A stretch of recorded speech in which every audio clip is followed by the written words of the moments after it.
I figured a lot of you guys have probably, especially the ones that are out, probably definitely missed the death by PowerPoint. So I'm bringing it back for you. This is a quick slide of how long it has taken to get through this endeavor that I'm going to talk to you about. My degree is in occupational health and safety management. And I felt like I needed to get that degree because I didn't feel like the Army gave me enough in the courses that I took to really be able to do my job effectively. So these pictures that you're going to see, these are some of the facilities that we work in, and they're pretty bad. They're really bad. So in the fall of 2019, I got stationed at Hunter Army Airfield in Savannah, Georgia. And when I first walked into our hangars, I was just appalled. Have any of you been there? Okay. So you guys know what I'm talking about. Those things are still standing. So when I walked in there, there was asbestos everywhere. There was lead paint flaking off all over the place, like some kind of like horror movie house. There was shoddy wiring where, extension cord had been spray painted white and over the years had flaked off. And now you could see that it was actually orange extension cord that had been used for permanent wiring. Fire escapes that went to nowhere. So you would just walk out on the platform and probably have to jump if there was a fire because there was no stairs or ladder to get down. And there was so much mold in the building that it coated some pieces of furniture. So I really just felt a sincere call to action and kind of a passion for the soldiers that were working in those facilities. And when I walked out of it, I was like, man, this is perfect. This is exactly what I'm going to write my graduate thesis on. So the next 2 years just started me collecting a lot of data. So Black Hawk pilot by trade, but in the Army, as a warrant officer, you have to have a secondary specialty. We call them tracks. Mine is aviation safety. And I'm super passionate about people. I have a huge heart for underdogs. I was a junior enlisted soldier, and I remember sometimes feeling very voiceless. And I thought, man, maybe some of these people feel like that too. And I'm in a position now where maybe I can affect that. So I'm also a mom, and a lot of, the average age of the American soldier is 21 years old. So I was looking at other people's kids, and I was hoping that somebody would do the same thing that I wanted to do for them and make sure that we had a decent workplace. So it's the Army, and it is a ground-based force, and I'm aviation, where the belief is that we are prima donnas. Crew rest is ridiculous. It's an excuse to just make sure that you get eight hours of sleep. I mean, because who needs that to operate a $25 million aircraft with switches and buttons everywhere? But I've got to not only come to these ground force commanders, but with a safety concern, which is like a crutch in the Army, but I've also got to tell them that things that we can't even see are incredibly detrimental to our soldiers' health. So it's a sincere uphill battle. And P.S., I'm doing this as a woman too, so I've really got to make sure that I don't look too intellectual, I don't get too passionate about it, and I'm not too aggressive. So it's a super fine line that I've got to balance to be heard. So I kept thinking, like, how in the hell am I going to do this? So I needed data, I needed surveys, I needed current surveys, historical, I needed updated inspections, I needed user feedback. I needed to hear what that PFC felt about this place, because for some of those soldiers, this is their first duty station. So they think this is normal. And it's not. It's not normal anywhere in the United States, which is why the OSHA Act of 1970 was created, so that people in America don't work in conditions like that.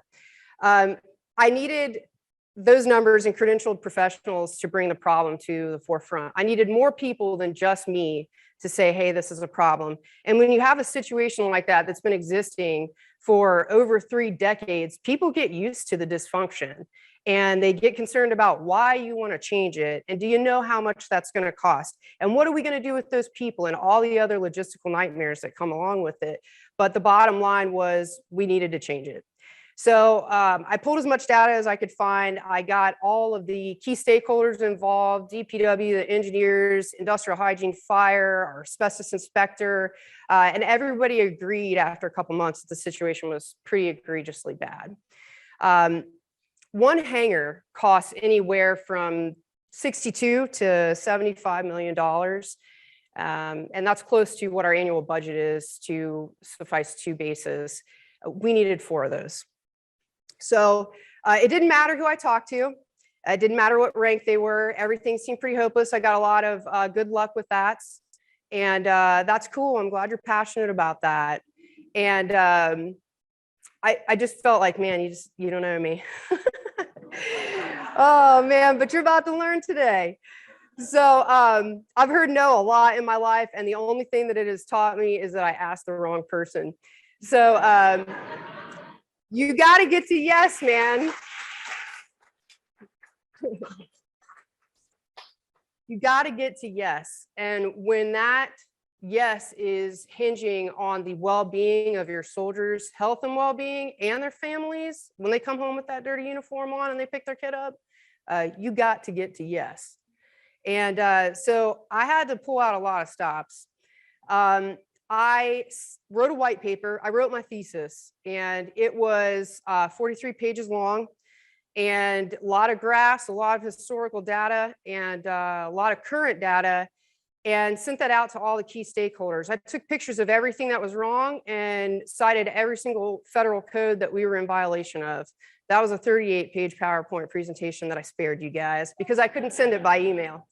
I worked on a thing called a DRAD. I didn't even know what that was, but got into some publications, and it's a deviation approval and risk assessment document. And what that translates into is it's essentially a general officer level risk assessment where they either have to issue a 5-year waiver or they have to say, you know what, we don't want to do this.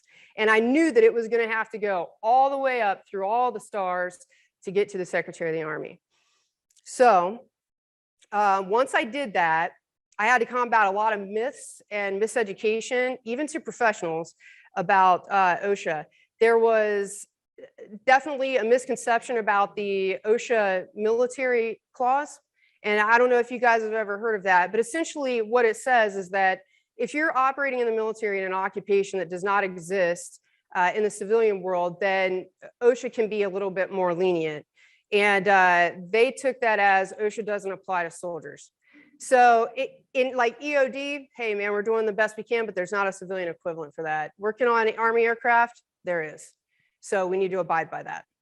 And so the next thing I knew, there were a lot of super important people coming to visit us, like the Chief of Staff of the Army, General McConville. I don't know why I look so small in that picture. They're I felt that small, but they're both not that tall. So anyway, this is my CG, General Costanza. He's amazing. He's advocated for us. He's had the Assistant Secretary of the Army turn around and come back and come see our hangars. And she had to use the bathroom while she was there. And I was like, whew, this is rough. And but this is the way forward. I'll tell you guys, it's been 3 years, but this is the progress that we finally made this quarter. And this is the Duroware paint booth that we're getting because our guys were working in a PVC pipe covered with industrial plastic wrap that they held together with duct tape. And I'm not kidding. When a previous CG saw that, he said, man, this is really innovative. And I said, no, sir, this is really irresponsible. Because I feel like as a warrant officer, I'm kind of charged with being candid and telling the truth. And I should be doing that as an aviation advisor to him. So that's when we really started to fix the situation. We are putting things in their medical records now. Thanks to, we had John Feel and John Stewart that we presented Tillman honors. And that really moved me to make sure that we got the right documentation in their VA records to make sure that if these guys in 10 years, 12 years, 15 years end up with something related to working in these facilities, that they're covered. And there were a couple things that I learned from all of this. Trust your gut. You can make a difference if you refuse to be shaken from it. And I kept saying it, I kept saying it, I kept saying it. And it has been signed by the Force, that DRAD, that document has been signed by the FORSCOM CG. So it will be on its way to the Secretary of the Army next. Accountability is necessary ingredient to empower change. When I would walk into those meetings and somebody would promise us that they were going to fix this thing or I'm going to change that, I would walk right back into the next meeting after they hadn't done it and say, oh, well, that's crazy because Tom Smith said that he was going to fix that.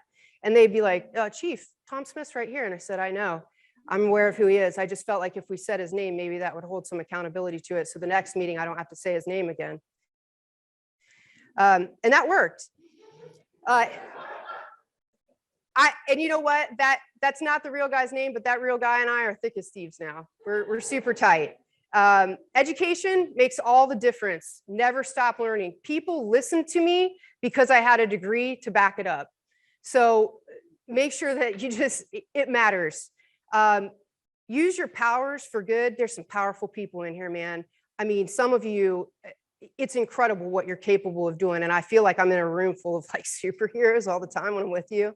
Not nervous about it at all. And make sure that you use those powers for good to help the next one in line because they're watching you. My soldiers, I've got 11 minority soldiers that I keep in a group. I feel like aviation is heavily white, heavily male. And I wanted to show them that you can come from anywhere and be something. I definitely came from certainly underserved population outside of Columbus. Nobody in my family graduated with anything. And the thing that we were really good at is knowing how to use food stamps and EBT cards. And I'm here in front of you guys today.